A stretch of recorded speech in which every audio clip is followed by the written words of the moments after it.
back to my childhood home because my mother finally sold it. She said, just grab what you want and lock up.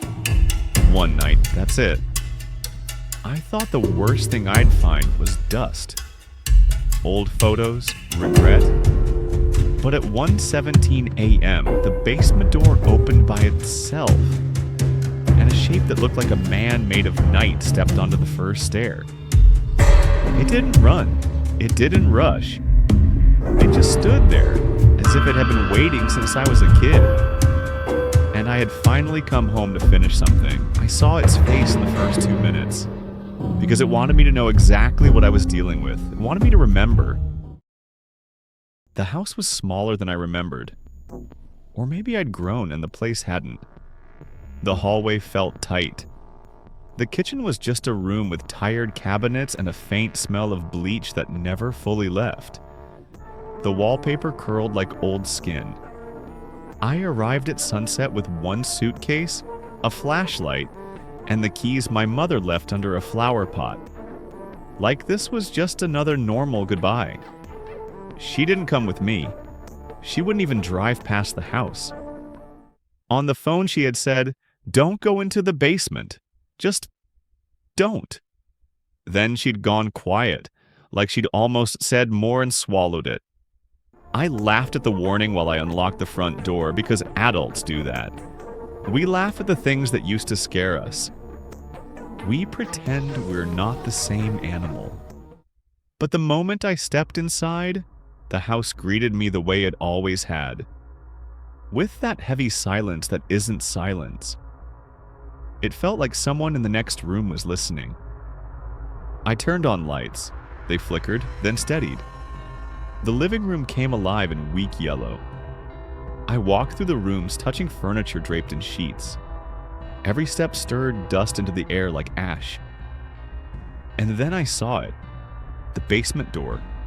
Same location. Same narrow frame. Same cheap brass knob. A strip of darker paint around it, like something had been pressed there for years. I told myself I wasn't going down. I told myself I didn't need to. I told myself a lot of things that first hour. At 9 p.m., I started packing what I came for. Old notebooks, a small box of photos, a trophy I didn't deserve. At 10:30, I made instant coffee in the kitchen, just to have something warm in my hands. By midnight, the loneliness had teeth. The house creaked the way all houses do. But this wasn't normal settling, this was pacing.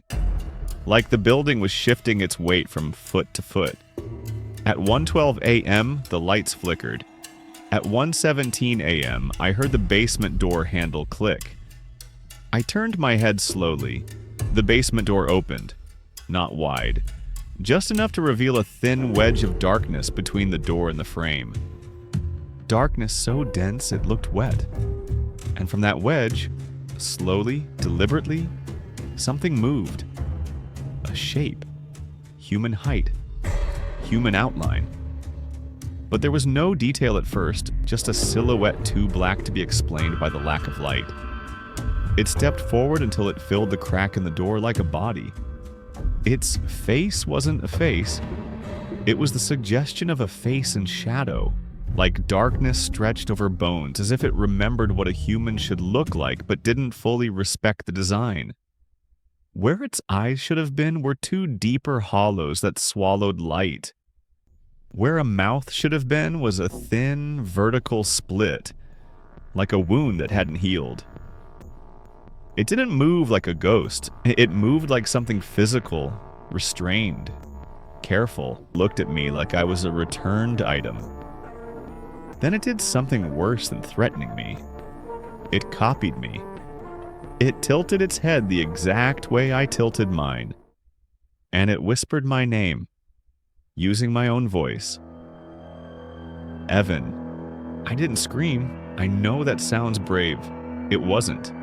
My body just forgot how. My throat locked. My lungs stalled. My thoughts turned into static. The thing remained at the top step. It didn't charge. That was the first lesson. It didn't need to rush. This was its house. I took one step backward. It took one step forward. still half in darkness, half in the kitchen light. The air around it looked distorted like heat over asphalt. The light didn't hit it correctly, it didn't reflect. It absorbed. I forced my voice out. "Who are you?"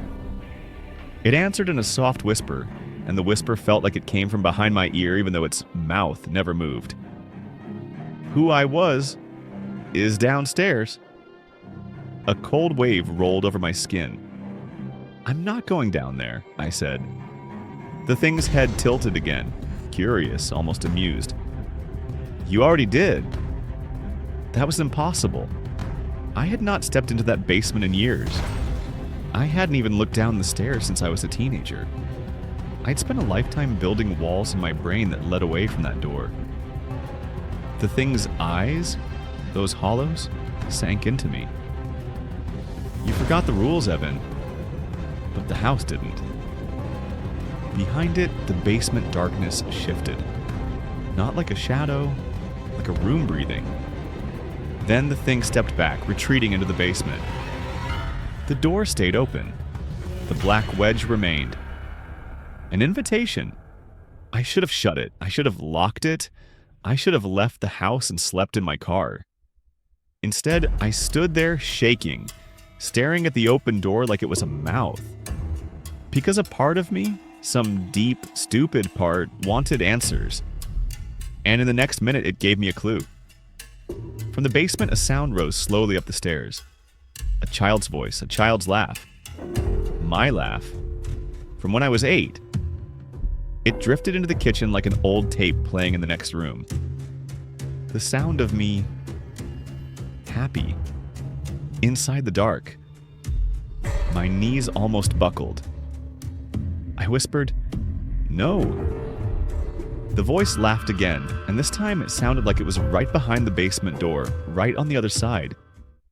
Like someone had pressed their lips to the crack. I called my mother. I know, stupid. But it was the only lifeline my brain recognized. She answered on the second ring, like she hadn't been sleeping. "Evan?" Her voice was too alert. "I saw something," I whispered, keeping my eyes on the basement door. "It came up the stairs. It said my name." Silence. Then, quietly, "You went down there." "No," I said. "I didn't. I swear I didn't." More silence. When she spoke again, her voice sounded like a person talking through a bruise. "It's still there," she murmured. "What is it?" I asked. A shaky inhale. "A mistake." I clenched my jaw. "Mom, I'm not doing this. Tell me what's in the basement." She was silent long enough that I heard her swallow, then, "When you were little, you used to talk to someone down there." My skin went cold. "I didn't," I said automatically. "You did," she replied. "You'd sit on the stairs and whisper into the dark like you were telling secrets to a friend." My stomach twisted. She continued, voice trembling. "And then you started changing. You'd come upstairs with dirt on your hands, and you'd say you didn't remember going down. You'd stand in the kitchen and stare at me like you didn't know who I was." I gripped the phone harder. "And one night," she said, "you came up and said something I'll never forget." "What?" I whispered. Her voice cracked. "You said, 'Mom, it wants to wear me.'" My heart hammered. "That's not..." "I tried to move," she said. "I tried, but I was broke. Your father was gone, and the house felt like it would follow us." My eyes burned. "So what do I do?" I asked. She exhaled. "You leave." I looked at the basement door. It stood open like it was listening. "Evan," she said, suddenly sharp. "Don't look for proof. Don't record it. Don't bargain. Don't..." The lights flickered. Her voice cut out mid-word. My phone went dead. Not low battery, not a warning. Dead. A dark screen reflecting my face. And in that reflection, for half a second, I saw something behind me. A tall shape. standing in the kitchen, close enough to touch me. I spun around so fast my neck burned. Nothing. Only empty kitchen. Only the open basement door. Only the house pretending. My chest heaved. I backed away from the basement and walked into the living room, keeping every light on. I sat on the couch without meaning to, like my body was trying to become furniture. The house creaked. A slow, deliberate creak, like a footstep on an old board. From the hallway, a whisper slid into the room. Evan.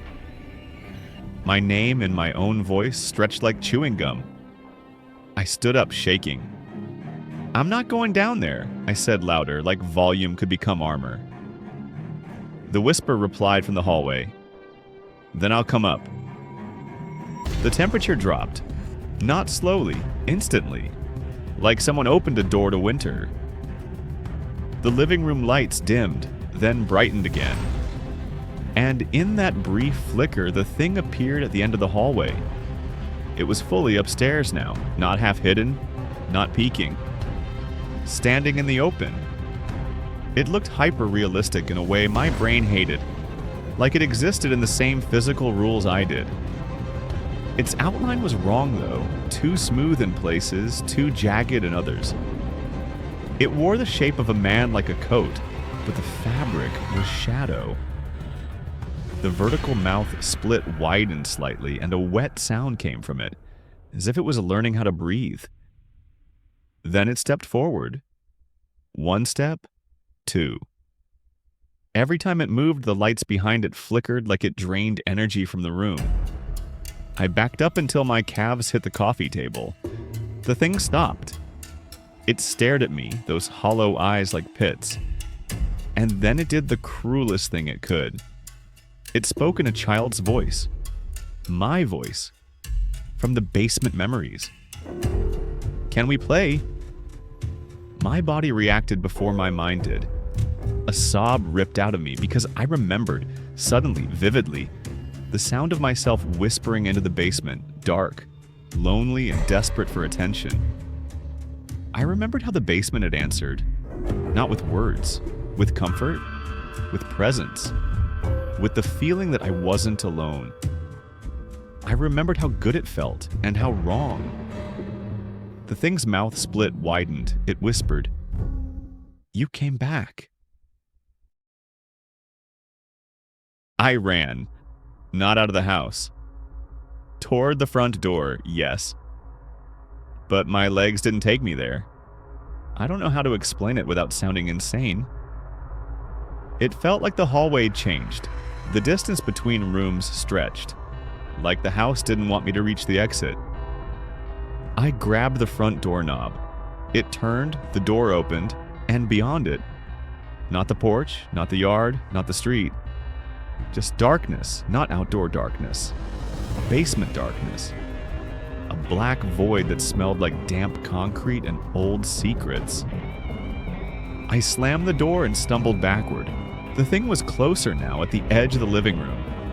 It tilted its head, and in that gesture I saw something I hadn't noticed before. Its shadow on the floor didn't match its shape. Its shadow looked like a child. A small figure with thin arms and a head tilted too far. My stomach turned. The thing whispered, gentle as a lullaby. The basement isn't downstairs. It's where you go when you're alone. I shook my head, whispering, "No, no." The lights flickered again, and in the flicker, the living room walls changed. Just for a breath. They looked unfinished. Bare studs, concrete behind plaster, like the house's skin peeled back to reveal the basement underneath everything. Then the light stabilized and the room returned to normal. But I'd seen it. The basement wasn't a place, it was a layer. A hidden version of the home that could slide over reality whenever the thing wanted. It stepped forward again. This time it raised its arm. Not threatening. Inviting. Like it expected me to take its hand. "You don't have to be alone anymore, Evan." Tears blurred my vision. Why me? I choked. The thing leaned in and I smelled cold earth. Because you fed me first. I don't remember choosing. I remember my body moving. I remember the basement door still open, like a throat waiting to swallow. I remember walking toward it while screaming inside my skull to stop. The thing didn't grab me. It didn't drag me. That's what made it worse. It just followed, like a parent guiding a child. As I stepped onto the first basement stair, the air changed. The smell intensified. Mold and cold concrete and something faintly metallic. The staircase lights didn't work. The only light came from upstairs, and even that felt weak, like it didn't want to look down. Halfway down, I paused. My breath came out in white fog. The darkness below shifted, and then, at the bottom of the stairs, I saw a small shape. A child. 8 years old, standing perfectly still. My stomach clenched, because the child was me. Same narrow shoulders, same pajamas I remembered. He looked up, eyes wide, face streaked with old tears. He whispered, voice tiny, "Don't come down." My heart shattered. I took one more step and the child flinched like he expected pain. Behind him, the shadows moved, and the real thing, revealed what it had been hiding. It wasn't one creature, it was a place that wore shapes. The Shadow Man form peeled back like smoke, revealing a larger mass behind it. Something anchored to the basement itself, like a stain on reality. A web of darkness spread across the walls, pulsing gently as if it had a heartbeat. Faces pressed out of it. Human faces, hyper-realistic, half-formed, like masks trying to be born. Some were adult, some were young. All looked terrified. All looked familiar in the way a nightmare feels familiar. Then the shadow leaned close and whispered in my ear, "This is where you left yourself." I sobbed. "I didn't!" I gasped. The thing's mouth split. It spoke with my mother's voice. "You did, baby." The child at the bottom of the stairs began to cry silently. And I understood. I didn't just grow up and forget my childhood fear. I traded something. On some night I could no longer remember, when I was small and alone and desperate for company, I had made a bargain without words. Take my loneliness. Take my fear. Take whatever you want. Just don't leave me alone. So it did. It took the part of me that screamed. It took the part that remembered. It took the child, and it let the rest of me grow up pretending everything was fine. Until tonight. Until the bill came due. The shadow creature reached toward the child me. The child screamed without sound. Then it turned to me, and those hollow eyes sank into my soul. "He's tired. You're finished. It's time to switch back." The last clear memory I have is stepping down the final stair. The child version of me looked up with hope and terror at the same time. He whispered, "Are you here to save me?" And God help me, I said yes. I meant it. I truly did. Then the darkness moved like a wave. It washed over my face, my chest, my hands. It didn't hurt the way I expected. It felt familiar. Like a blanket I used to sleep under. Like the thing had been waiting inside me all along. The child me blinked, and his expression changed. His tears stopped. His posture straightened. He stood up calm, too calm. He looked past me toward the stairs, and in a voice that wasn't his, wasn't mine, he said, "Thank you." The basement door slammed upstairs. The last strip of light vanished. And in the pitch black, I heard footsteps going up the stairs. Small footsteps, a child's footsteps, leaving. Then the thing whispered close to my ear, warm as breath, "You'll never be alone again." I screamed. No sound came out, because in the basement where I left myself, the house finally got to keep me. And upstairs, something walked into the world wearing my face like a memory, ready to live the life I built, while I stayed below forever in the dark.